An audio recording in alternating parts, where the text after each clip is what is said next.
Fala, meus amigos, concurseiros, futuros policiais civis do estado de São Paulo. Satisfação imensa estar aqui mais uma vez com vocês.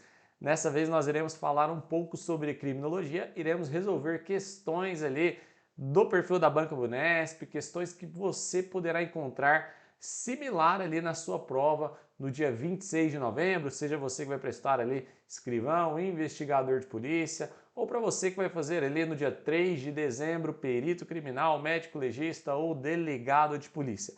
Vamos lá, separei 10 questões aqui para a gente trabalhar como se fosse um simulado mesmo, para a gente resolver ali no perfil, naqueles tópicos que são mais cobrados. Então vamos lá, passo a passo para você trabalhar e avaliar os seus pontos fortes, seus pontos fracos, o que você precisa melhorar em criminologia, o que está bom, o seu rendimento. Então vai ser muito bom estar com vocês essa próxima hora aí para a gente falar tudo de criminologia.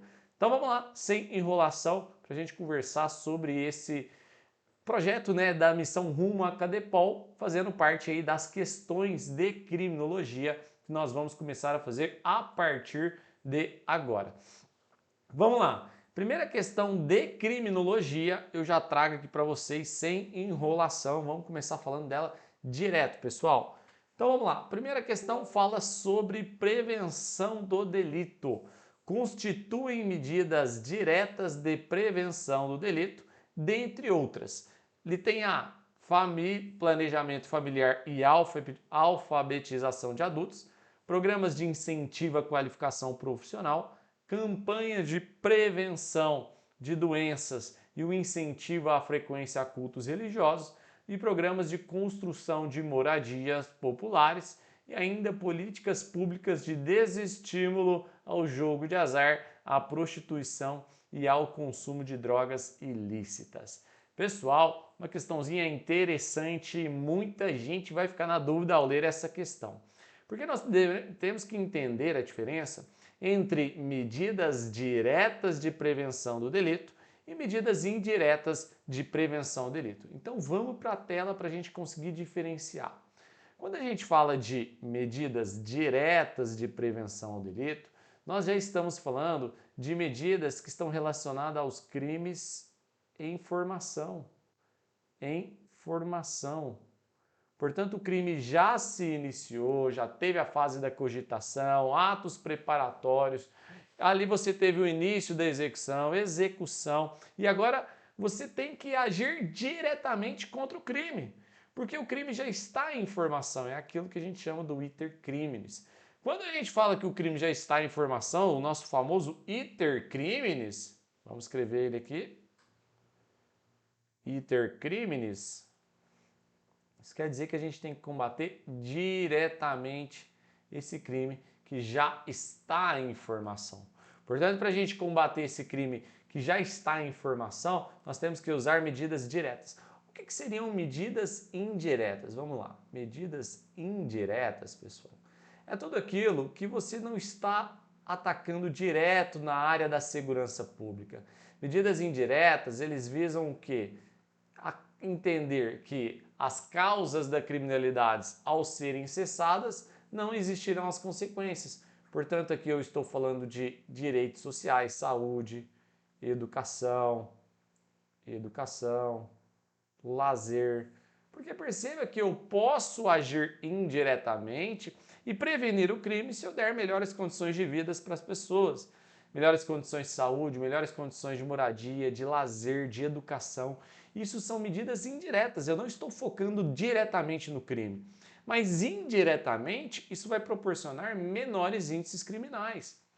Então passa a ser interessante. Agora, quando eu falo de medida direta da criminalidade, medida direta de prevenção da criminalidade, quer dizer que o crime já aconteceu e eu vou ter que atuar diretamente, geralmente com forças policiais, geralmente em grupos de risco, geralmente no próprio preso para tentar desestimulá-lo a voltar a cometer crimes, para buscar sua ressocialização, porque tudo isso já aconteceu algo ruim. Nós estamos agora tentando corrigir. As medidas diretas, elas têm aspecto de correção, porque nós vamos tentar exatamente tentar evitar que o mal maior aconteça. Portanto, nós vamos agir diretamente no crime. E aí, quando a gente entende, então, que as medidas indiretas elas visam as causas da criminalidade, né, como saúde, educação, a falta da saúde, da educação, moradia, lazer, né, condições de habitação. Isso são medidas indiretas, mas por outro lado, o crime e a informação, eles integram aquelas medidas que a gente chama de diretas, né? Já aconteceu algo ruim, a gente vai ter que corrigir. Então, olha só, vamos para item por item agora entendendo. Planejamento familiar e alfabetização de adultos. Isso é uma medida indireta de prevenção. Eu estou falando de educação, né, planejamento familiar, né, o quanto a importância ali da família, da alfabetização. São medidas que indiretamente vão proporcionar menores índices criminais no futuro. Programas de incentivo à qualificação profissional, está relacionado ao trabalho, né? Relacionado ao trabalho. Olha que legal. Trabalho também é uma das medidas indiretas, né? Então, isso também entra como medida indireta de prevenção da criminalidade. Campanha de prevenção de doenças e o incentivo à frequência a cultos religiosos. Religião também é uma medida indireta da criminalidade. Detalhe importante, pessoal, que quando ele fala de campanha de prevenção de doenças, você não tem a doença ainda, não há a doença ainda. Não há doença ainda. Você está prevenindo justamente para não obter essa doença. Você está evitando essa doença. Portanto, aqui é uma campanha de prevenção de doença. Se você já tivesse com a doença e estivesse tentando corrigir, aí sim seria uma medida direta. Mas você não tem essa doença ainda. Você está prevenindo, é como se fosse o Zé Gotinha que a gente tomava no passado, né? Para evitar qualquer doença no futuro. Então, isso era uma medida indireta. Por quê? Porque indiretamente ajudava a gente a prevenir essa doença ali no futuro. Ninguém estava com a doença ainda. Agora, quando você já tem a doença e está tentando atacar ela diretamente, aí é uma medida direta. Mas não foi o caso aqui da questão. Programas de construção de moradia, olha só, habitação, moradia também são medidas indiretas da criminalidade. Políticas públicas de desestímulo ao jogo de azar, à prostituição e ao consumo de drogas ilícitas. Já houve o crime aqui, ó. Você quer desestimular um jogo de azar que já está acontecendo. Uma prostituição ao consumo de drogas ilícitas. Consumo de drogas ilícitas, mais um crime que está em andamento. Portanto, aqui agora, para atacar a prostituição, ela não é crime em si, mas quando a gente fala de jogo de azar e consumo de drogas ilícitas, jogo de azar é uma contravenção penal, né? É uma espécie de infração penal, e nós temos ainda aqui consumo de drogas ilícitas, que está previsto no artigo 28 da Lei 11.343, Lei de Drogas.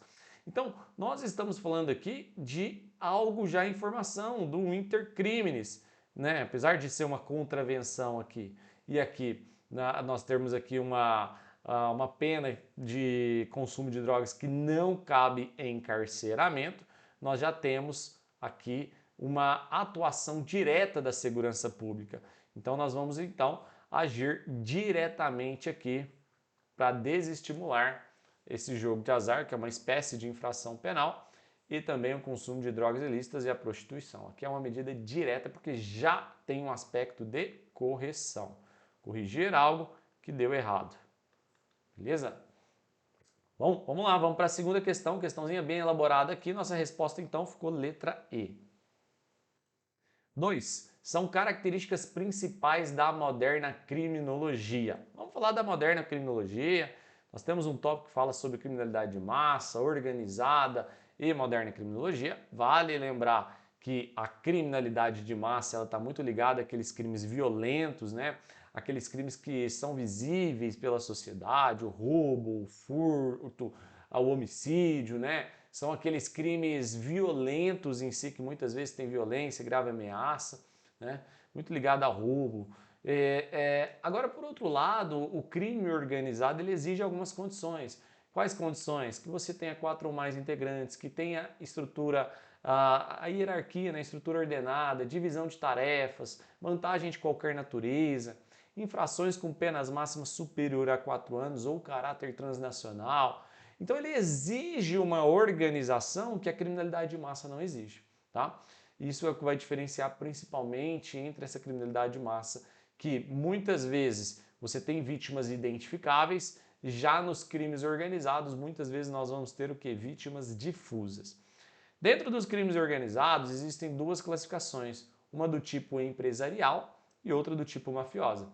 É importante para sua prova entender que existem esses dois tipos de crimes organizados. Aquele mafioso é aquele que impõe a lei do silêncio pela intimidação, pelo medo que provoca nas pessoas. Já o empresarial, ele não ameaça ninguém, ele é oculto, né? Ele faz vítimas difusas em virtude do quê? De ser realmente os crimes de colarinho branco, associação, aquela lei, a teoria da associação diferencial, aquele crime organizado do tipo empresarial. Não usa intimidação, não usa violência, mas faz um dano muito grande pelos valores, pelo grau, né? E muitas vezes as vítimas elas são difusas. Você não sente em si que foi vítima de um crime organizado, mas os danos e prejuízos que ela causa também são muito elevados. Mas aqui ele está falando da criminalidade moderna, da criminologia moderna. Vamos ver o que ele fala da criminologia moderna. Substitui o conceito de tratamento, conotação clínica individual, por intervenção. Perfeito. Ele está pedindo o exceto, a exceção, né? O que está errado aqui. Esse item está certo porque não se usa mais na criminologia moderna o termo tratamento, porque dá a ideia que todos são doentes quando você usa o termo tratamento. Né? Dá uma ideia de que são todas pessoas que estão em déficit com alguma coisa. E na verdade, passaram a utilizar o termo intervenção. Intervenção positiva na pessoa do infrator e não mais tratamento. Tá? É uma conotação dinâmica, complexa e pluridimensional para entender os multifatores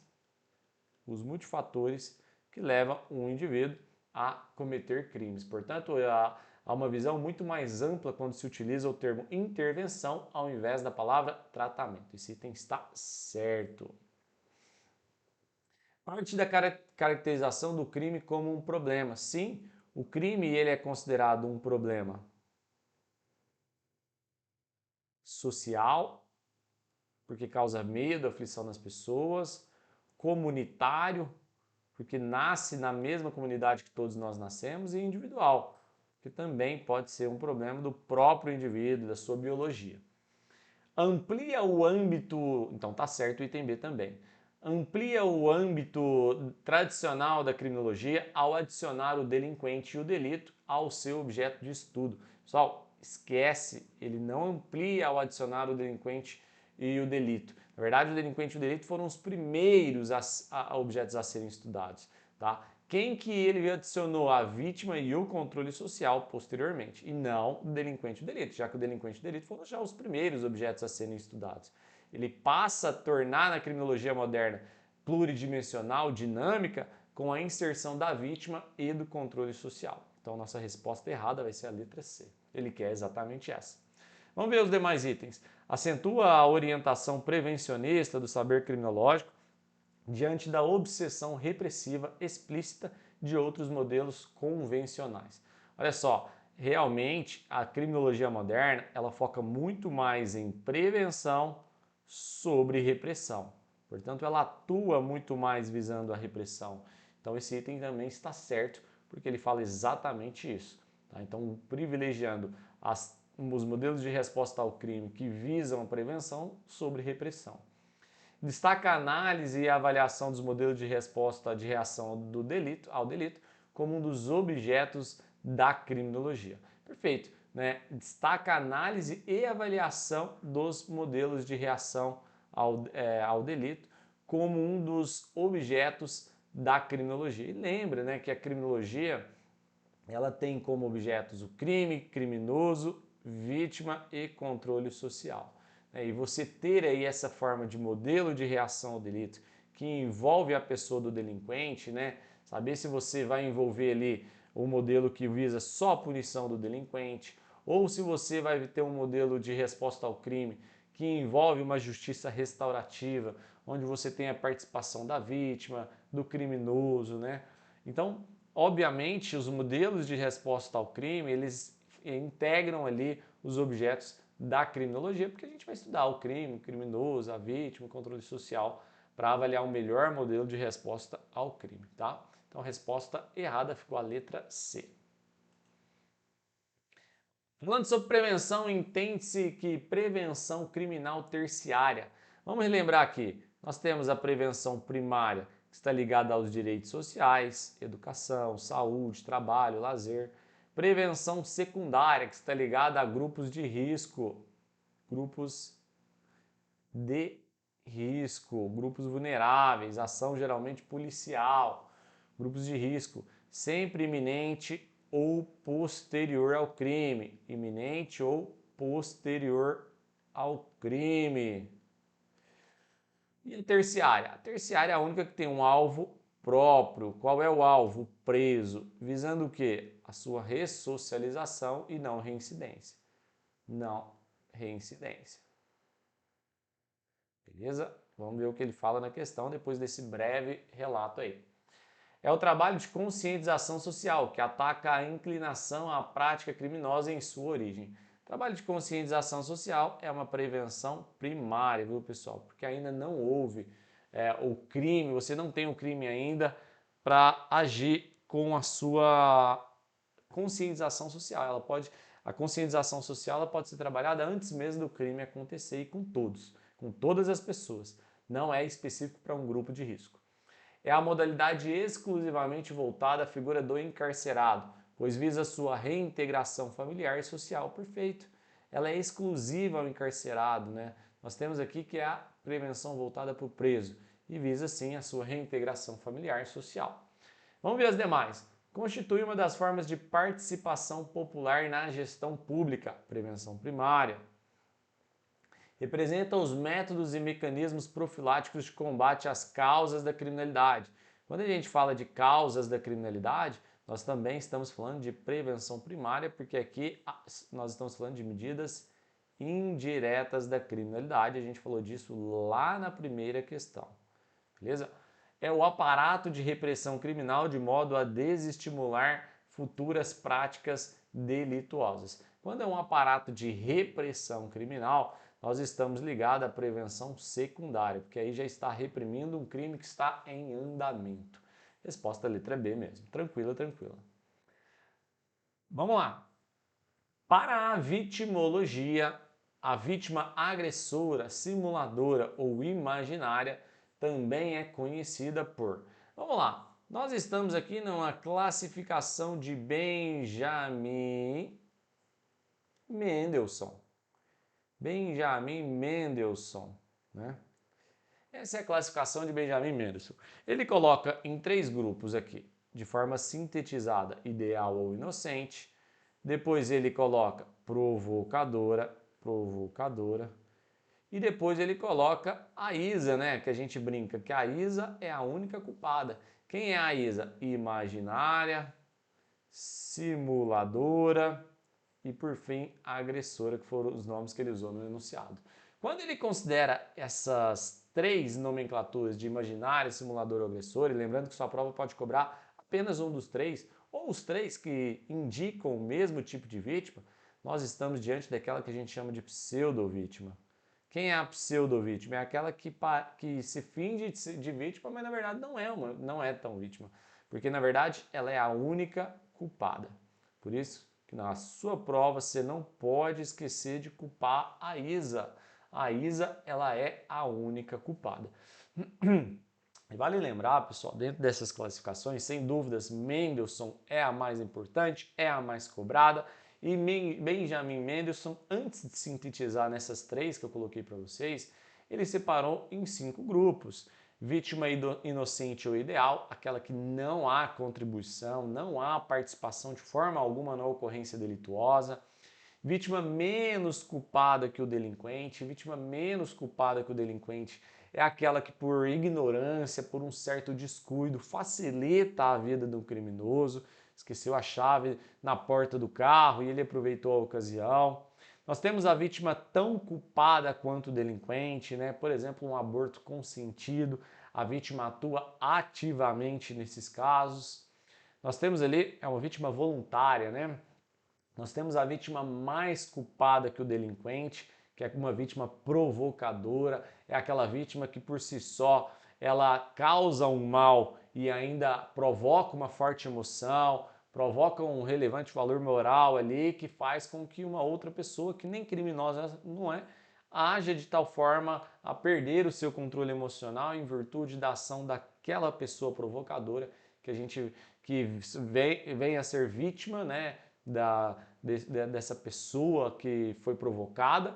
E aí a gente tem a classificação de vítima mais culpada que o delinquente, porque ela foi, na verdade, a provocadora de tudo isso. E por fim, entre os casos de legítima defesa, né, vítima unicamente culpada. Quer dizer, uma pessoa vem tentar me esfaquear, eu pego minha arma e dou 2 tiros nessa pessoa. Agi em legítima defesa. Ela foi morta, então, entre aspas, ela é a vítima, mas ela é a vítima única culpada, já que ela tentou me matar primeiro, então eu agi em legítima defesa. Ou o bêbado que vai tentar atravessar uma via movimentada, né? Ou a pessoa que brinca de roleta russa, ou um suicídio. Nós temos aí vários exemplos de vítimas consideradas como única culpada. Tá? E aí, Mendelssohn traz nessa classificação, né, aquela vítima agressora. Então, essa vítima agressora entraria aí, por exemplo, os casos de legítima defesa. A vítima simuladora é aquela que simula uma condição que na verdade não existe. E a imaginária, que se coloca numa condição de vítima, né, mas na verdade não foi vítima de delito algum. Ela mesma é a única culpada por todas as ocorrências. Então nós temos aí a ISA. A dica é lembrar que a ISA, né, imaginária, simuladora e agressora, a ISA é a única culpada. Portanto, a resposta é letra D. Muito bom, muito bom, muito bom. Vamos lá para a questão 5, pessoal. Estamos chegando na metade já do nosso simuladão aí, das nossas questões de criminologia. Vamos lá. Entende-se por vitimização terciária. Quando a gente fala de vitimização terciária, item A, o sofrimento causado pela posterior perseguição da vítima pelo autor do crime. Vamos relembrar primeiro o que entra como vitimização primária, vitimização secundária e vitimização terciária. A vitimização primária é aquela decorrente do ato, é o momento que a vítima se torna crime, é quando ela de fato acaba sendo vítima de algum delito. Tá? Então, essa é a vítima primária. Nós temos também a vítima secundária, vitimização secundária. A vitimização secundária, ela decorre do processo de persecução, vamos colocar aqui do sistema de justiça criminal. Sistema de justiça criminal, incluindo aí as delegacias, Ministério Público, Judiciário, todas as vezes que a vítima sofre uma dor adicional, um sofrimento adicional, e daí a gente traz o nome também de sobrevitimização, nós estamos diante daquilo que a gente chama de vitimização secundária. É um sofrimento adicional causado pelo próprio Estado. O Estado, que deveria fazer um papel contrário, ele acaba aumentando as dores da vítima. Por fim, a vitimização terciária é aquela provocada pela própria sociedade. Sociedade que desconfia daquela vítima, julga a vítima como mentirosa, se afasta daquela vítima. É quando a própria sociedade acrescenta ainda mais esse sofrimento que essa vítima teve decorrente do ato, às vezes decorrente ali do próprio Estado, né? E ainda no próprio meio social, quando ela vira motivo de chacota, quando ela é isolada, quando ela é chamada de mentirosa, né? Isso é o que a gente chama de vitimização terciária, quando a sociedade causa esse sofrimento adicional. Vamos ver aí o que fala os itens, né? Vamos ler os itens para a gente ver o que eles estão comentando aí. O sofrimento causado pela posterior perseguição da vítima pelo autor do crime. Ô louco, sofrimento causado pela posterior perseguição da vítima? Não, pessoal, isso aqui ainda é decorrente do ato, né? Então, isso aqui ainda é vitimização primária. Porque constantemente, né, ele está provocando novos crimes. Ou por stalking, né, por perseguição, por ficar ali sempre buscando a perseguição contumaz da vítima, ou ainda por estar num ato contínuo desse delito. Né? De qualquer forma, isso integra a vitimização primária, que é o sofrimento causado pelo delito e posterior perseguição da vítima pelo autor do crime. Ou seja, ele está criando novas situações criminais e, portanto, isso decorre de uma vitimização primária. Prejuízos causados pelo crime praticado contra a vítima. Prejuízo faz parte do ato, né? É o ato. Então, sendo o ato, nós temos aqui também a vitimização primária. Aquela oriunda dos familiares e dos círculos de relações sociais da vítima, que a segregam, excluem e até humilham em virtude do crime por ela sofrido. Olha só que coisa mais interessante, pessoal. Olha só que coisa mais interessante. Quando a gente fala oriunda dos familiares e do círculo de relações sociais, nós estamos integrando a sociedade como um todo. Nós estamos colocando a sociedade como um todo, né? Familiares, aqueles talvez mais distantes, né? Círculo de relações sociais, que segregam, excluem, humilham em virtude do crime por ela sofrido, nós temos aqui exatamente o que a gente chama de vitimização terciária. Tá? Integra todas as relações sociais que causam um sofrimento adicional na vítima. Vamos ver o AD. Sofrimento causado pelos órgãos públicos. Não, isso daqui a gente sabe que é secundária. Aquela denominada terceirização da vitimização, isto é, advinda de terceiros estranhos aos círculos familiares e amigos da vítima. Não, muito pelo contrário. Não é advinda de terceiros estranhos ao círculo de familiares. Na verdade, são os próprios familiares e amigos. Tá? Então, a resposta ficou letra C. Vamos lá para a questão 6, pessoal. Vários estudos indicam que a população carcerária, essa é uma questãozinha mais difícil, viu, pessoal? Uma questãozinha um pouco mais chatinha aí, mas vamos lá com calma para a gente detonar. Vamos lá.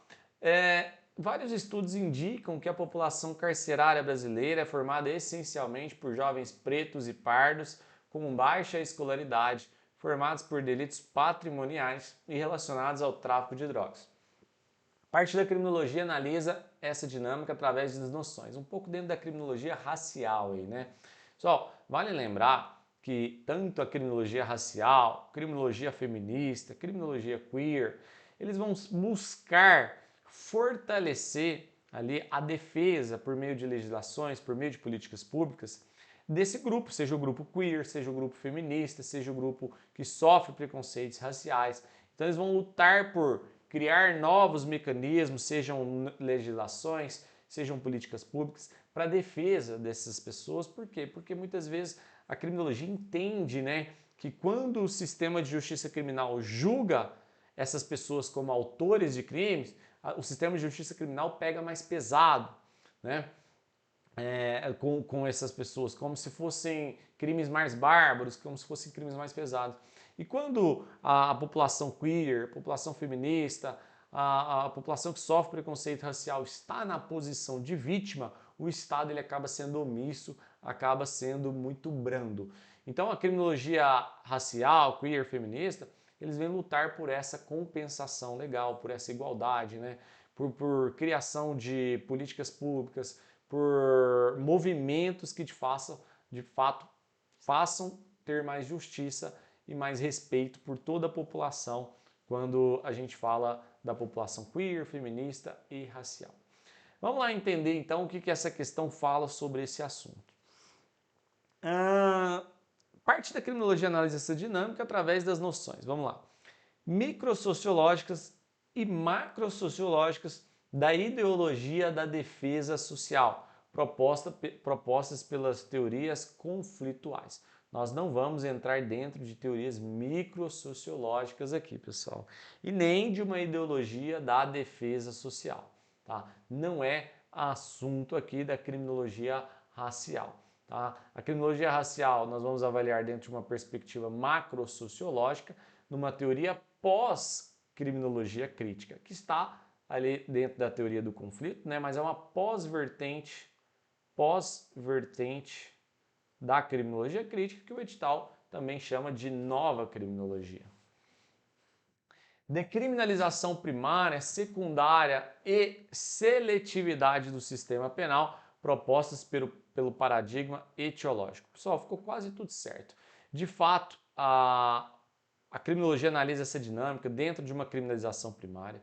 A criminalização primária, dentro das teorias conflitivas, entende que corresponde à própria criação das leis. Criação das leis é um momento que já começa a ter uma desigualdade, porque, segundo as teorias conflitivas, as leis foram criadas para privilegiar uma classe dominante sobre as outras. Portanto, o momento de criação das leis, sendo leis criadas de forma desigual, já seria um momento para você aumentar ainda mais as desigualdades estruturais e sociais. Portanto, aumentar ainda mais as chances, as probabilidades de crimes, de ocorrências criminais. Portanto, a criação das leis seriam fatores condicionantes da criminalidade, porque estaria privilegiando uma classe sobre as outras. É isso que entendem as teorias conflituais. Tá? O que é uma criminalização secundária? É a própria aplicação das leis. A primária, o momento que se cria as leis, a secundária, o momento de aplicação dessas leis. E seletividade do sistema penal, só que não é proposto pelo paradigma etiológico. Paradigma etiológico faz parte das teorias do consenso, viu, pessoal? Dentro das teorias do conflito, nós temos o que a gente chama de paradigma da reação social. Da reação social e não paradigma etiológico. O que muda? Muda que na etiologia eles vão procurar entender o crime pelas suas causas e pelas suas origens. É o paradigma etiológico, entender o porquê, a motivação do crime, explicar quais foram as causas que levaram à ocorrência desse crime. Já nas teorias conflituais, eles não querem saber o antes. Joãozinho praticou o crime, eu não quero saber o antes, eu quero saber depois. Qual foi a reação social que foi dada a Joãozinho para que ele pudesse ou não voltar a cometer crimes. Então, o paradigma da reação social quer saber exatamente sobre a reação que será dada após ele praticar uma infração primária. Então, o errado está no paradigma etiológico, porque isso não faz parte das teorias conflitivas nem pós-vertente da criminologia crítica. De desigualdade e estrutura social propostas pelo modelo do consenso. Não, nós estamos falando de teorias do conflito, já que nós estamos falando aqui sobre a criminologia racial, que é uma pós-vertente da criminologia crítica. Das subculturas criminais e adequação social propostas pelo paradigma da reação social. Lembrando que nós não estamos falando de subculturas criminais, viu, pessoal, e nem adequação social, porque isso corresponde à teoria do consenso. Decriminalização primária, criação das leis, criminalização secundária, aplicação das leis e seletividade do sistema penal. Muitas vezes a seletividade do sistema penal é considerada uma criminalização terciária, propostas pela criminologia crítica. Aqui sim está certo, porque é exatamente o que a criminologia crítica fala, né? Que a boa parte da criminalização, desse processo de criminalização, envolve a criação das leis, a aplicação das leis e a seletividade no sistema penal em selecionar jovens pretos, pardos, né, os grupos queer, né, que são aqueles grupos, entre aspas, pela definição, os grupos segregados, o estranho, né, o grupo homossexual, como sendo grupos que seriam selecionados pelo sistema penal para receber as penas impostas pelo Estado. Então, resposta letra E. Vamos lá para mais uma questão. Agora a gente vai começar a questão 7 de criminologia. Questão que vem abordar aí a... Vamos lá, vamos ver. Eu já ia contar a resposta para vocês aqui, mas vamos lá. Surgida no final dos anos 80, ó, essas teorias pós-criminologia crítica, né? Pós-nova criminologia, vamos para usar igual o edital está colocando. Pós-nova criminologia. Nós temos aqui, o edital ainda errou em alguns pontos, tá? Porque criminologia clínica e ambiental não fazem parte das teorias conflitivas. Mas nós temos aqui a criminologia queer, criminologia feminista, criminologia racial, criminologia cultural. Essas sim fazem parte do que a gente chama de criminologia pós-vertente crítica. E, portanto, elas são teorias que foram desenvolvidas um pouco mais recentes, né? Então, quando a gente fala surgida no final dos anos 80, está compatível com essas teorias pós-nova criminologia. Vamos lá, é baseada em textos de uma série de pesquisadores e ativistas de movimentos que promoviam discussões quanto à identidade de gênero e heteronormatividade. Só de chegar até aqui a gente já vai saber a resposta. Porque só tem uma dessas teorias que discutem a identidade de gênero e também a heteronormatividade. Inclusive criticando a sociedade heterossexista. Há uma crítica forte com relação à sociedade heterossexista, como se os heterossexuais pudessem ter mais direitos, pudessem ter mais proteção, pudessem realmente responder de forma mais branda aos crimes praticados do que a população queer, né, os homossexuais, aquelas pessoas consideradas estranhos por boa parte da sociedade. E aí é onde a criminologia queer ela vem trabalhar exatamente um aspecto de proteção, de controle, né, de prevenção a essas infrações, a esses preconceitos, né, vamos dizer assim, para criar políticas públicas, para criar legislações que possam proteger a população queer e que eles possam, obviamente, ter direito a todos os direitos, assim como qualquer pessoa. E é essa a busca pela criminologia queer. Então, a criminologia queer que vem trabalhar com esses dois aspectos, identidade de gênero, defender ali as políticas que visam a identidade de gênero, e ela tem impacto, por exemplo, no concurso público, você já vê um impacto, né? Quando você tem ali o direito de colocar o seu nome social, por exemplo, é uma luta da criminologia queer para isso, né? Você ser obrigatoriamente chamado pelo nome social. Então são exemplos de lutas da criminologia queer. E a heteronormatividade, tá? Atividade. Não coube aqui, mas vamos pôr aqui. A heteronormatividade. Tá? Então, vou citar um outro exemplo relacionado a isso. Quando a gente pega a Lei de Preconceito de Raça e Cor, Lei 7.716 de 1989, chamada também de Lei de Racismo. Essa lei, com base nos estudos da criminologia queer, inseriu, por meio do STF, se não me engano, em 2019, né, inseriu a orientação sexual como uma das formas de racismo.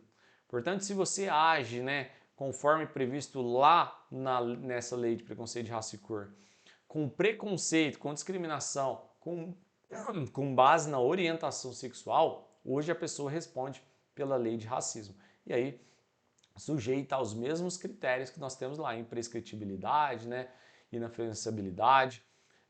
Então, nós temos aí essas questões sendo abarcadas aí pela lei de racismo, tá bom? Então, acabam tendo os mesmos tratamentos quando a gente fala ali da orientação sexual, com base na luta da criminologia queer para proteger a população que sofre preconceito em virtude da sua escolha sexual, da sua identidade de gênero, enfim.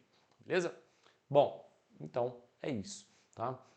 E aí vem acrescentando aí, vamos continuar, vem acrescentando seu discurso a uma possível explicação do posicionamento da sociedade diante das variações comportamentais, principalmente quanto à identidade de gênero. É isso aí. Tá? Então a resposta aí vai ser letra C, criminologia queer. E aí nas outros itens, né, machista, liberal, nada a ver, entraria aí, só poderíamos ficar entre duas, né, feminista e queer, mas a questão já nos trouxe ali os conceitos mais básicos, né, que a gente tem ali sobre esse assunto, que é a definição mais básica sobre isso, beleza? Vamos lá. Questão 8. Considere os acontecimentos abaixo. No dia 16 de outubro, após um dia exaustivo de trabalho, quando chegava em sua casa às 23 horas em um bairro afastado da cidade, Maria foi estuprada. Naquela mesma data fora acionada a polícia, quando então foi lavrado um boletim de ocorrência e tomada as providências médico-legais que que constatou as lesões sofridas. Você viu um texto assim, que você não sabe muito bem do que ele está falando? Uma dica é, vai para os itens da resposta e vê sobre qual assunto que ele está falando. Então, ó, vamos direto lá para ver o que ele está falando. Acontecimentos 1, 2, 3, respectivamente, relatam respectivamente processos de vitimização. Então ele está falando sobre vitimização primária, secundária, terciária, né? E aí a gente vai ter que identificar então em cada um desses itens, item 1, 2 e 3, qual é o tipo de vitimização que ele está trabalhando, beleza? Vamos lá. Do dia 16 de outubro, após um dia exaustivo de trabalho, quando chegava em sua casa às 23 horas, em um bairro afastado da cidade, Maria foi estuprada. Está aqui a nossa chave da primeira questão. Maria foi estuprada é o ato, o momento que ela sofreu um estupro. Por ser o ato, por corresponder ao momento que ela foi estuprada, nós estamos diante de uma vitimização primária, porque o ato é o momento que a pessoa se torna vítima. Portanto, aqui ela é vítima primária, vitimização primária. Vamos só confirmar. Naquela mesma data, foi acionada a polícia, quando então foi lavrado o boletim de ocorrência e tomadas as providências médico-legais que constatou as lesões sofridas. Perfeito, é o ato. Vamos identificar palavras-chave em cada um desses itens. Após o fato, Maria passou a perceber que seus vizinhos, que já sabiam do ocorrido, a olhavam de forma sarcástica. Vizinhos, ó. Agora é ato praticado por quem? Por vizinhos. Olhavam de forma sarcástica, como se ela tivesse dado causa ao fato e até como tomou conhecimento de comentários maldosos, tais como também com as roupas que usa, também como anda, rebolando para cima e para baixo, etc., o que a deixou profundamente magoada, humilhada e indignada. Ela sofre um dano adicional e um dano emocional causado principalmente por quem? Por seus vizinhos. Vizinhos, eles integram vitimização primária, secundária ou terciária. Vizinhos integram vitimização terciária. Por quê? Porque faz parte dos laços sociais, faz parte ali da sociedade civil como um todo. Portanto, vizinhos integram a vitimização terciária. Só com essas duas respostas, a gente já chegaria na nossa resposta, mas vamos lá terminar de ler para confirmar. Em novembro, fora à delegacia prestar informações quando relatou o ocorrido, relembrando todo o drama vivido. Em dezembro, fora ao fórum da comarca, onde mais uma vez Maria foi questionada sobre os fatos, revivendo mais uma vez o trauma do ocorrido. Olha só, pessoal, agora onde que ela sofreu o drama, né? Onde que ela foi revitimizada? Foi questionada sobre os fatos no fórum da comarca. Teve que ir na delegacia prestar, relembrando todo o drama, né? Revivendo aquele sofrimento, aquele trauma. Isso a gente chama de revitimização. Revitimização. Ou ainda sobrevitimização. Ou ainda sobrevitimização. Falamos sobre isso hoje ainda, né? Isso a gente tem que nada mais é do que uma vitimização secundária, né? Sobrevitimização secundária porque é causada pelo Estado, causada pelo sistema de justiça criminal, né? Causada durante a fase de persecução penal do autor do crime, onde a vítima ela passa a ser ouvida várias e várias vezes e acaba sofrendo um dano adicional, tá? Não interessa se é na delegacia de polícia, se é no fórum, né? Se é numa audiência, qualquer etapa dessa em que o Estado, no seu sistema de justiça criminal, causa uma dor adicional, nós estaremos direto de uma vitimização secundária. E muitas vezes, em virtude da vitimização secundária, a vítima deixa de registrar ocorrências, que é o que a gente chama de cifras negras. Cifras negras são as subnotificações, são aqueles crimes reais que não foram registrados. Portanto, nós estamos diante de uma zona oculta, de um número de crimes que não são registrados e um dos motivos para isso é exatamente pela falta de confiabilidade no Estado, por saber que o Estado muitas vezes ele faz um papel de sofrimento adicional. Ele aumenta as dores da vítima, beleza? Então, resposta letra B de bola. Vamos lá para mais uma. O efeito criminógeno da grande cidade, valendo-se dos conceitos de desorganização e contágio inerentes aos modernos núcleos urbanos, é explicado pela teoria. Olha só que interessante. Aqui ele fala efeito criminógeno da grande cidade. Só com essa frase a gente já teria que matar a questão. Isso quer dizer o quê? Que ele está citando que a cidade produz a delinquência.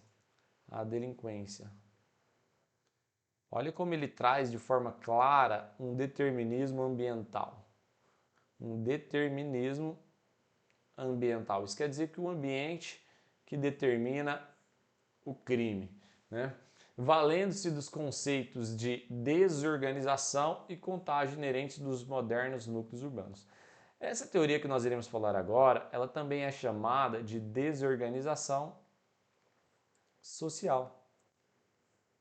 Desorganização social. Em virtude dessa desorganização social, nós temos altos e elevados índices criminais. Portanto, nós estamos diante aqui da teoria da Escola de Chicago. Mas quando você busca aqui nas respostas, não tem Escola de Chicago e não vai ter mesmo. Por quê? Porque a Escola de Chicago, uma das primeiras escolas, né, a serem estudadas lá entre década de 20, década de 30, né? Nós temos aqui duas divisões, que é a escola teoria ecológica, e por outro lado nós temos a espacial, que integram a Escola de Chicago. Só que a ecológica, né, Robert Park, do autor Robert Park, ela visa mostrar para gente que o crescimento da cidade aumenta proporcional aos índices criminais. Mas por que aumenta? Porque a cidade cresce de forma desorganizada. Ela cresce muitas vezes fazendo com que haja uma diminuição do controle informal. As pessoas se tornam cada vez mais anônimas nos lugares onde ela mora. As pessoas se tornam cada vez mais distantes, né? Você não sabe mais quem são seus vizinhos, cada um se torna anônimo no local onde mora, propiciando maiores brechas e oportunidades para uma natureza criminosa. Tá? Então, a teoria ecológica que cita que essa desorganização social, as cidades separadas em zonas, né, separadas por classe alta, classe média, classe baixa, isso faz com que a própria cidade produza a delinquência, já que ela vai criar áreas de criminalidade. Que na época, para descobrir quais seriam essas áreas de criminalidade, eles utilizaram os termos inquéritos sociais. Inquéritos sociais na Escola de Chicago eram pesquisas feitas para você conseguir determinar e encontrar essas áreas de criminalidade. Beleza? Bom, show de bola. Vamos lá então para a tela. Só lembrando aqui nessa teoria espacial, um dos autores era Oscar Newman. E o Oscar Newman, ele defendia, né, uma reestruturação arquitetônica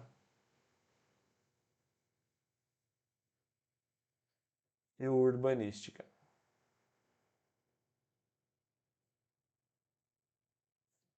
Reestruturação arquitetônica e urbanística, como uma forma de tentar aumentar o controle social informal, aumentar a prevenção do crime com base na modificação do ambiente, visando aquela ideia do determinismo ambiental. Portanto, a resposta é a letra E, teoria ecológica, que fala sobre a desorganização social. Vamos lá para a 10ª questão. Os meios de comunicação em massa, sobretudo a televisão, vamos lá, item A, apenas divulgam, meios de comunicação em massa é um assunto muito falado pela criminologia cultural, tá? Criminologia cultural. Por quê? Porque os meios de comunicação em massa, muitas vezes, eles são considerados fatores condicionantes da criminalidade. Fatores condicionantes da criminalidade.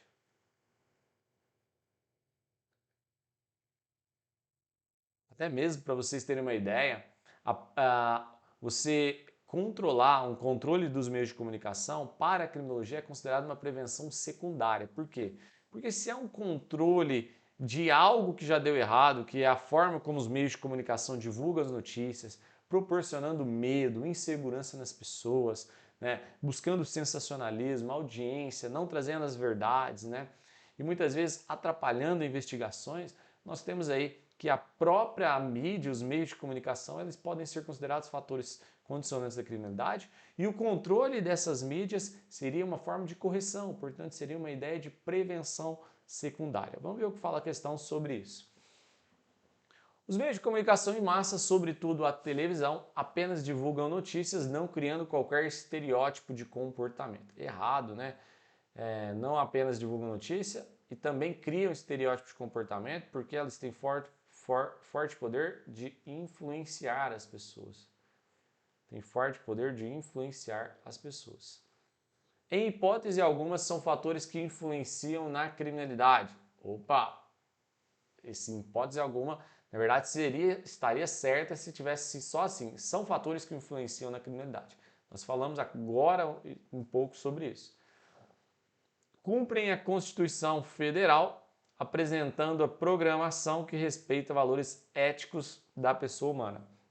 Muito pelo contrário, né, pessoal? A gente comentou agora há pouco que, na verdade, nós não temos essa visão dos meios de comunicação em massa. Os meios de comunicação em massa, eles fazem um papel contrário, né? Papel contrário no sentido de que mais atrapalham do que ajudam na prevenção ali do crime, tá? Faltou o item E ali, eu vou até descartar o texto aqui para colocar o item E. Pronto, agora sim a gente consegue.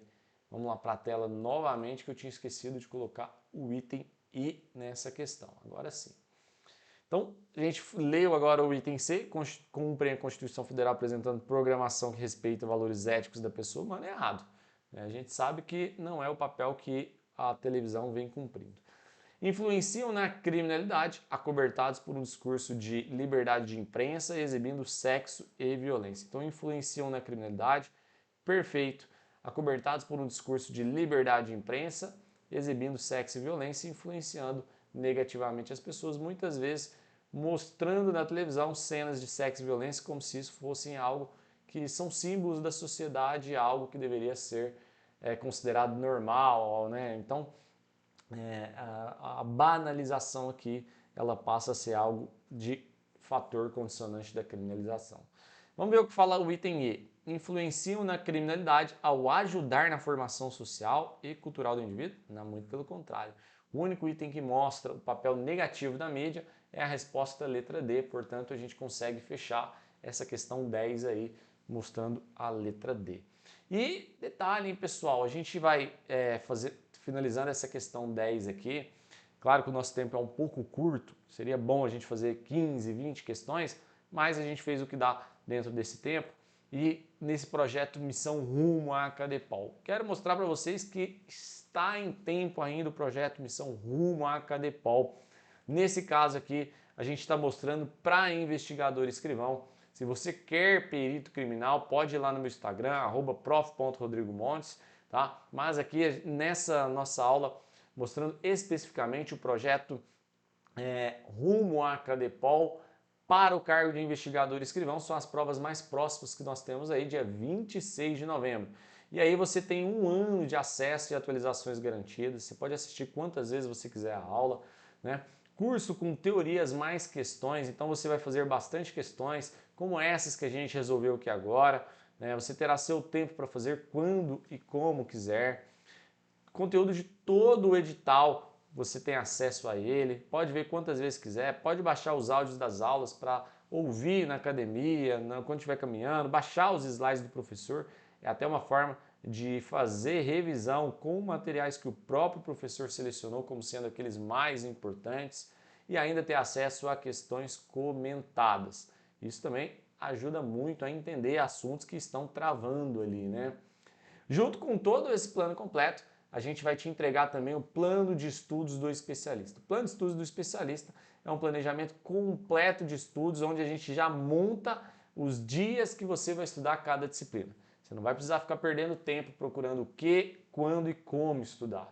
Já vai estar tudo pronto para você clicar e assistir sua aula na ordem que a gente programou para você. Além disso, a gente ainda coloca revisões programadas durante a semana, de preferência ao concluir os conteúdos daquela semana. Assim a gente vai visar a qualidade que você precisa para conseguir ser aprovado no concurso da PCSP. Além disso, tem uma tutoria especializada, é um tira dúvidas que você pode mandar dúvidas a qualquer tempo para o nosso time de especialistas e o pessoal vai responder com a maior agilidade possível as dúvidas que vierem decorrente ali da sua preparação, seja relacionada a alguma disciplina, algum conteúdo ou até mesmo referente ali à plataforma em si. E ainda nós vamos ter aqui intensivo semanal de questões inéditas, já está rolando, você poderá assistir às aulas que foram gravadas e aquelas que estão acontecendo ao vivo você poderá acompanhar ainda as que ainda não aconteceram, são intensivos semanais de questões inéditas, toda semana você vai resolver questões inéditas baseadas no perfil da Banca Vunesp, questões top, pessoal, elaboradas pelo professor que conhece muito da Banca Vunesp, tá? Então, ele vai trabalhar exatamente o perfil da Banca Vunesp com vocês. E ainda de todas as disciplinas, bateria de questões para todas as disciplinas até a prova. Esse é top. Esse é exclusivo da Nova, questões inéditas no perfil da Banca Vunesp. E ainda resolução ao vivo toda semana com comentários e explicações dos professores. Daquelas questões que você ficou com uma pulga atrás da orelha, o professor vai resolver e te explicar passo a passo. Além disso, como gabaritar questões discursivas? Essa o pessoal insiste e pede muito, porque a gente sabe o quanto é importante para vocês, né? As discursivas, elas têm sido as pedras no sapato do concurseiro. Por quê? Porque o pessoal tem muita dificuldade de elaborar discursivas.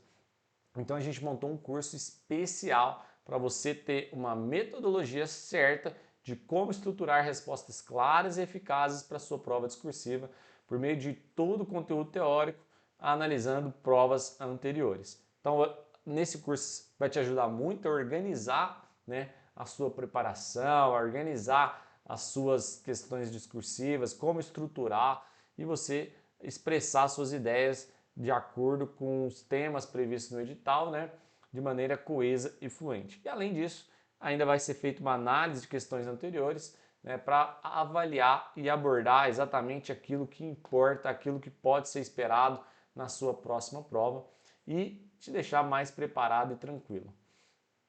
Você ainda tem acesso a simulados, né? Você tem direito a 2 simulados ao longo da preparação, 2 simulados que serão aplicados na própria plataforma da Nova, 2 simulados inéditos, né? Onde você estará treinando os seus conteúdos e treinando para ver se realmente você está forte numa disciplina, está fraco, avaliar realmente o grau de dificuldade e a tempo corrigir, né? E até para simular um ambiente de prova, para você treinar a ordem que você vai seguir das questões, né?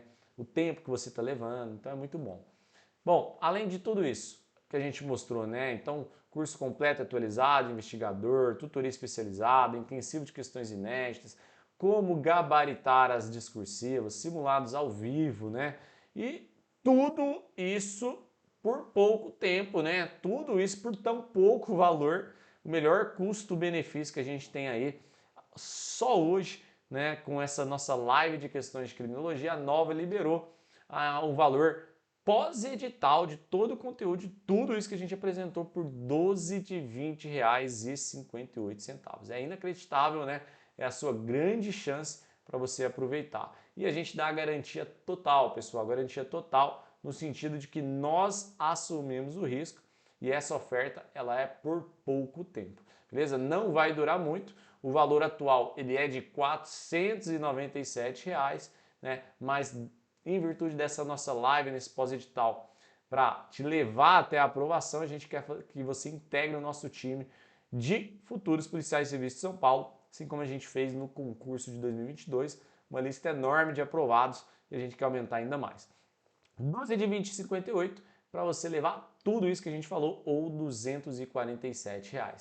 Detalhe, pessoal, R$ 250 de desconto. E aí a gente ainda assume o risco por você. Basta clicar no link que está na descrição desse vídeo, acessar e aproveitar o melhor dos mundos, aproveitar tudo que a gente está oferecendo para você. Treinamento PCSP completo, como gabaritar discursivas, plano de estudos, tutoria especializada, raio-x das disciplinas, questões inéditas VUNESP, simulados no alvo. Você tem 7 dias incondicionais para usar à vontade, avaliar se você está gostando ou não. Se não tiver, a gente devolve o dinheiro sem compromisso, é seu direito tá? E a gente confia tanto no nosso potencial que a gente não vai te perguntar o porquê que você quer seu dinheiro de volta, a gente simplesmente devolve, tá? Vamos juntos, projeto rumo a PCSP, o melhor projeto, o projeto que mais vai aprovar, e eu tenho certeza que em breve nós nos veremos lá na Academia de Polícia de São Paulo. Hoje eu sou perito criminal no estado de São Paulo e estou junto com a Nova na melhor preparação e no melhor projeto da PCSP. Um abraço, obrigado pela paciência de ficar até o final, aproveita, o link está na descrição e até um próximo encontro. Tchau!